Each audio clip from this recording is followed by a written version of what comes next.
So the question that animates me in this anyway, and I think a lot of people who are involved in it, is the question of what role upheavals, uprisings, revolts, and maybe even more violence, as in physical violence, overt, outright physical violence, plays in making of an urban landscape and in shaping the social geography of a city. And this is something that I've been interested in all of my career. When I was a graduate student, first at Penn State and then at Rutgers University, I was mostly studying homelessness and migratory labor in California, but when you are studying those kinds of things, you inevitably rub up against questions of violence and conflict and so forth. I was also involved as a student at Rutgers University in a couple of very small protests. We were protesting rising tuition, and we were stopped by the police, all 3 or 4 of us, because we were protesting in the wrong place. And so we were told to go protest over there, which was behind another building in a parking lot, nowhere near where the Board of Regents were. And so I got very interested in this, and so I did a seminar paper for a class I was in on protest and conflict over protest as a kind of land use conflict, a form of land use conflict. But my professor, Bob Lake, at the time said, that's, you know, yeah, look into this kind of stuff, but you can't just base this on the one experience of you and your 3 or 4 comrades. At Rutgers here, and so I ended up focusing on the free speech movement in Berkeley in 1964 and the People's Park riots of 1969. And so these moments of very, very intense conflict that are around concerned specifically with public space and with who can be in it, what you can do in it, how it's policed, what the role of the police is in it, all those sorts of things.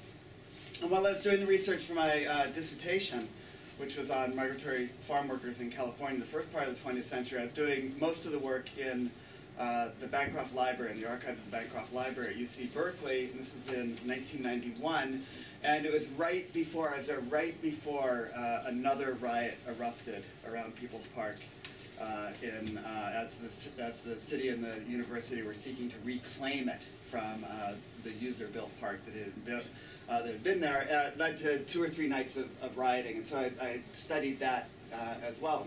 I've been trying to figure out this relationship between riots like that and violence and so forth ever since. And so it's been there as a part of my work all along.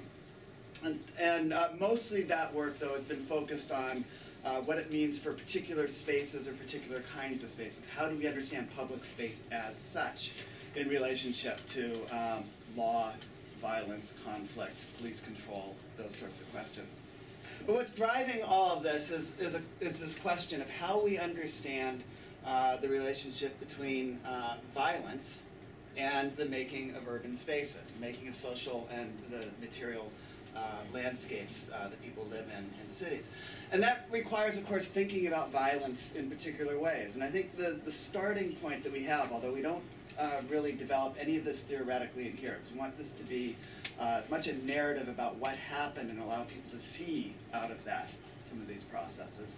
But the way we're thinking about it theoretically is in the kind of standard way that comes out of Walter Benjamin and a lot of other people, about the ways in which violence is, on the one hand, law-giving, right? It's that violent moment that leads to the creation of the laws and the social structures that govern social, political, economic, cultural life, right? So violence is law-giving. It's the resolution or the result of those violence, if not always the resolution, the result of those of that violence that leads to laws coming into place, which can be, they can be laws in the formal sense, or we can think of economic laws, the sorts of social laws that govern places, you know, the norms and those sorts of things.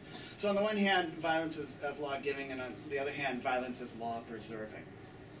Right? The role of the police, for example, right, or other agents of violence. The number of times the military has been called out in New York City, I'm learning, is stunning. Right? During the 19th century, just about every time 3 people gathered on the street, the National Guard would be called in, it seemed, either at the behest of one political faction or at the behest of the other political faction, right? Because the police were actually tools of political factions a lot of the time. And so there's that sense of law as well.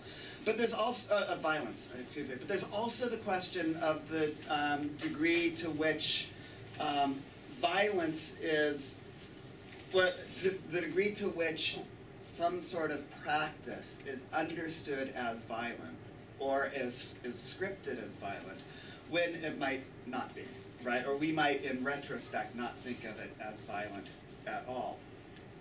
So, for example, Raymond Williams, just in his short piece in Keywords about violence, makes a very nice argument about the ways in which mere unruliness, right, can often be seen by authorities as violence, right? And so there's that move at unruliness. And this actually gets built into law as well. The Supreme Court declared in 1921 in a case called Tri-Cities Labor Council versus American Steel, if I'm remembering correctly, declared that picketing is of necessity violent, right? And therefore must be regulated, right? This is just picketing. This is just marching up and down the street with a sign, right? It's of necessity violent. It's a violent act because it is an attempt to violently stop, that is to physically stop, right? Even if it's through a certain amount of moral persuasion, but to physically stop people from crossing a line, right? So the Supreme Court declared picketing to be violence and therefore very regular. It can be regulated. So this becomes important in a number of labor actions in New York City in the 19-teens, 1920s, and may, in fact, because there's the Supreme Court case is 1921, if I'm remembering correctly, but there are lower court cases that matter before then. And so during a period of real labor radicalism in the United States and in New York, the 19-teens, a lot of picketing, right, this what we now think of a relatively benign form of labor protest, was simply outlawed. And as such, then, people looked for other means to express themselves, which are often more physically violent. Shutting down places, sit-ins, bombings, all those sorts of things. Which then, of course, lead to the reformulation of law, the remaking of spaces, and so forth. So what we're trying to do in this is through the telling of the stories of all of these uprisings and riots and so forth, from really the 1640s and 1650s to the present, is the way that kind of the history, the social history and the social geography of New York City has unfolded.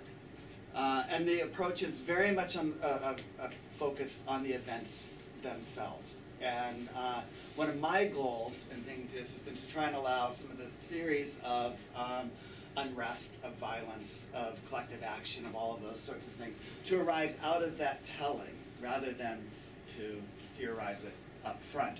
I'm getting a bit of resistance from the students in my classes at the moment about this.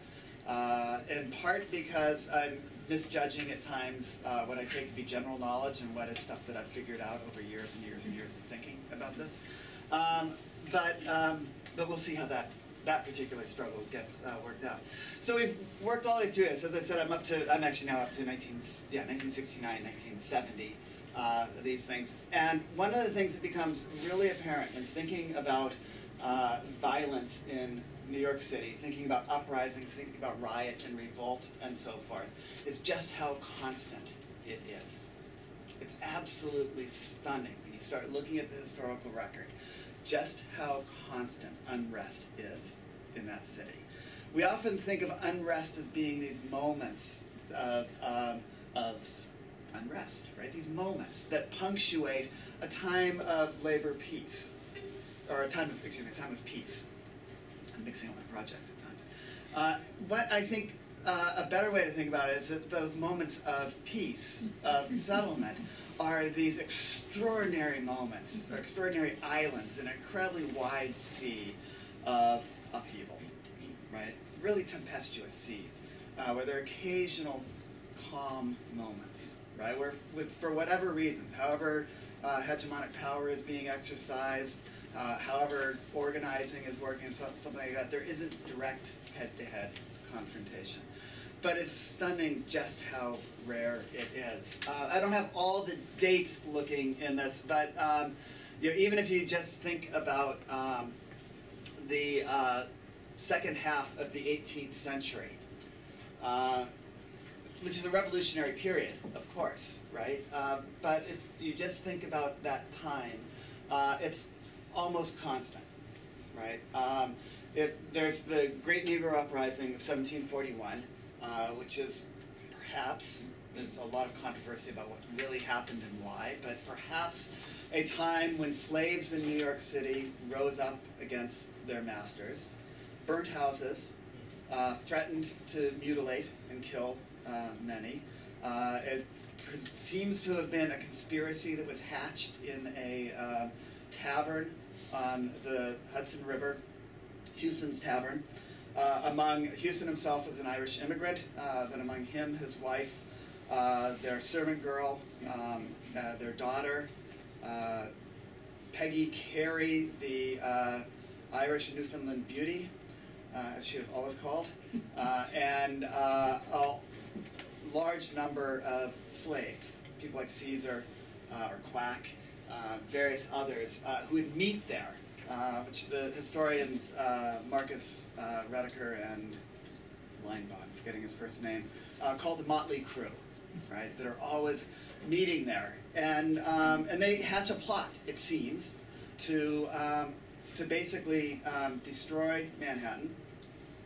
Houston's is about where the World Trade Center site is now, right? It's on the northern edges of the city at the time.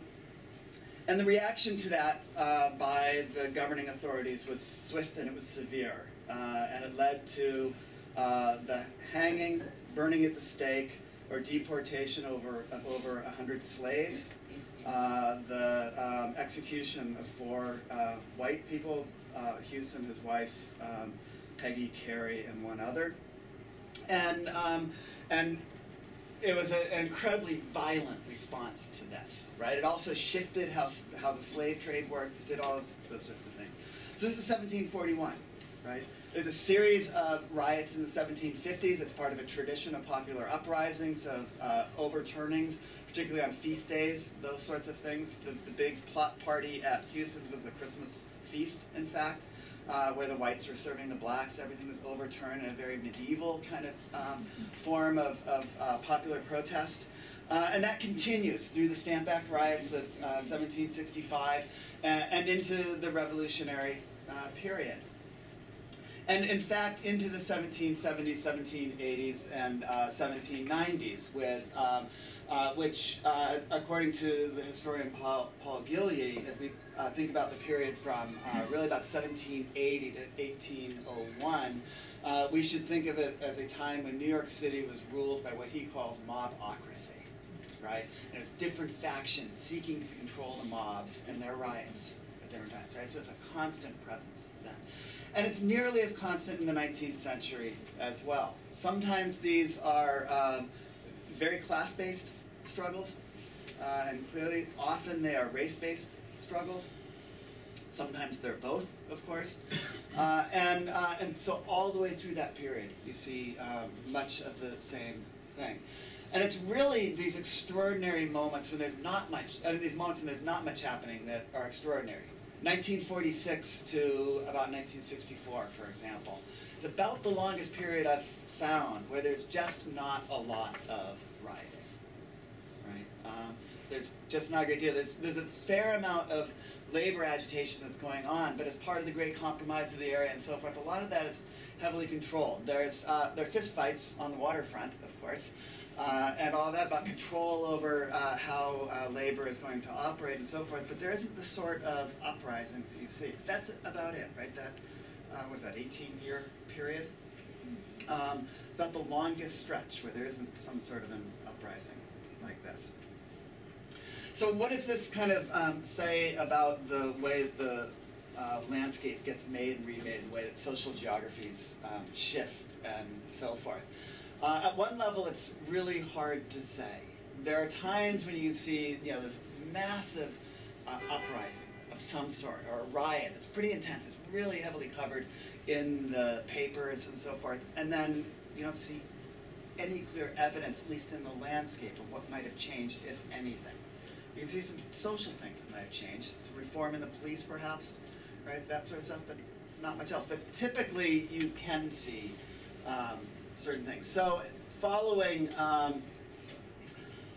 the Tenderloin riot of 1901, right, at a time where the social geography of the city actually shifts quite drastically. The Tenderloin riot began when, on a hot summer night, as many do, in August 1901, when a young African-American woman went to a corner of the Tenderloin, which is basically to the west of where Penn Station is now. And she went to a street corner to try and convince her relatively new husband that he ought to come home from the saloon that he was hanging out in. And he convinced her that he would after just another drink or something like that. And it was very much a men's bar that he was in, mixed race largely. So she was standing outside on the corner. This is basically the red light district of New York City at the time. And she gets accosted by a white man. He grabs her. And so he grabs her and is holding her. He turns out to be an undercover cop. And he is convinced that she is a prostitute. A black woman standing on a corner at midnight or a little bit after. And so he's holding her. Someone else on the street comes to intervene. And about then, her husband comes out of the bar, sees this guy, pulls a knife, and stabs him, stabs the cop, right, who's manhandling his wife. And the cop ends up dying a day later. And so the guy who stabs him takes off, quickly gets across the Hudson, eventually goes down to Washington, D.C., where his mother is. A little while later, his wife follows him. But in the meantime, this stabbing leads to a white riot, and very much a police riot, where for 2 nights, African Americans are targeted all through the Tenderloin and to some degree in some other parts of the city. And the Tenderloin was the place for African Americans at the time because of all the restrictive reasons that we know, the way that segregation works and so forth. And so so there's very, very intense rioting, and it's very much a police riot. It's an Irish police force for the most part. And they end up, and it lasts for a couple of nights. It's put out pretty much by a thunderstorm, as a number of riots are in New York City and lots of other places. And just as something of an aside there, I was doing research in Manchester, England in 2011 and left there 1 week before the British riots of that year hit. And I was kind of bummed because the apartment/hotel that I was staying in would have had the most perfect view of all of them. But we've been interviewing cops here about community policing, about community cohesion. And right after this happens, I write to one of them and to say, well, what do you have to say about community cohesion now? And he has some very smart things to say. And then he also says the only thing that saved Manchester was what he calls PC rain, right? It started raining really hard, as it does in Manchester, and that kind of quelled the rioting. And that's happened in New York a number of times too. But the upshot of the Tenderloin riot was connected with a number of other things, was the opening up of Harlem to African Americans. There had always been blacks in Harlem, right, from the time that it was a village and so forth, but as a place where a lot of blacks moved to, it really is a result, in large part, of this riot. Middle-class blacks in particular, the black bourgeoisie, looks to get out of the Tenderloin. There are all the associations that go on with that. It's the red light district and everything else. We're interested in a certain kind of bourgeois black respectability, start looking to get out. At the same time, of course, the U.S. enters yet another economic crisis, a bank scare, which means that a lot of developers in Harlem, who are building on spec in anticipation of the subway opening in 1904, are losing their shirts. And so they start selling to African Americans when they wouldn't have before. At the same time that this riot is, in essence, pushing black people out of the Tenderloin. And so there's a case where you can see it's a convergence of forces, but you can see a particular moment of struggle, of violence, leading to a transformation of the social geography, and then of course the cultural history of the city as well. And of course to pin that all on the Tenderloin riot would be a gross oversimplification, which is one reason why we're well over our word limits now already. So, but we've found any number of those kinds of things where you can point to these sorts of events and the effects that they've had in reshaping some of the city. Or to take just one other example, one other example along those lines. In that moment from 1910 to 1920, roughly, of kind of real labor radicalism in the United States, a rise of certain kind of anarchism, of syndicalism, and after 1917, an official communism, and so forth, right? All those things, which are being struggled over all around the United States. The struggles are particularly intense in New York City. And as in a lot of places, they lead to struggles between different factions, of course, between it leads to a lot of organizing, but it also leads to bombing and bombings. And in 1920, it's what Mike Davis calls the first car bomb. It was actually in a horse-drawn carriage. But this anarchist by the name of Buddha, B-U-D-A, drives a horse cart into Wall Street and across from the J.P. Morgan, I'm pretty sure it's J.P. Morgan, I'm forgetting without my notes all right in front of me as to which one it was, and gets out of there right before it explodes. He got himself back to Italy and really wasn't exposed, the person who did this, until well after the fact. But this bombing, right, this explosion in Wall Street, which is linked with the prosecution of Sacco and Vanzetti. It's linked with this uprising. It's connected to struggles between communists and anarchists at the time. All those sorts of things. And it's part of a long 10-year history of increasing militancy within New York City. Leads to a real transformation of the built environment in Wall Street.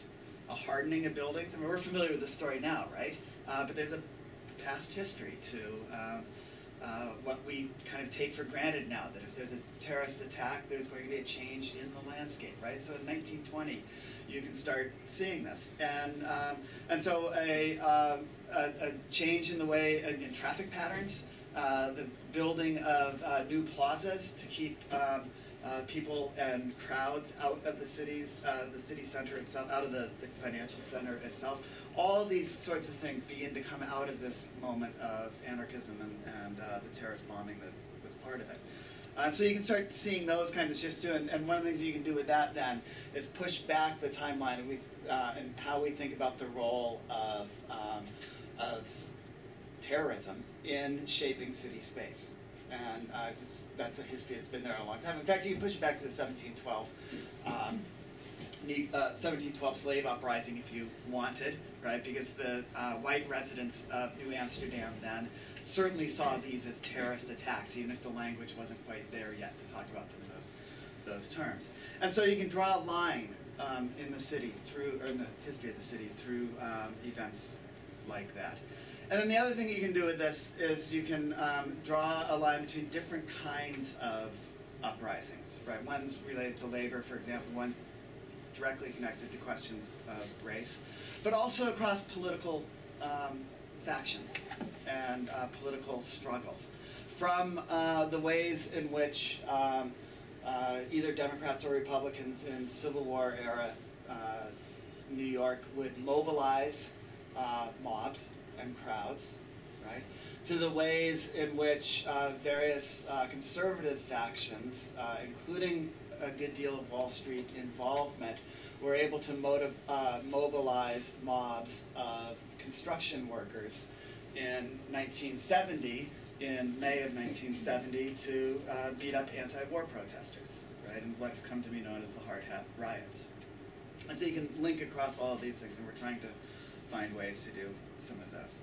And then what we hope will result out of all of this in this Revolting New York project, then is when people pick this up, they can start seeing the continuity of struggle and change, of violence and reaction, of the fight against authority, right, and the reassertion of authority in both the built landscape and in kind of the social history of the city.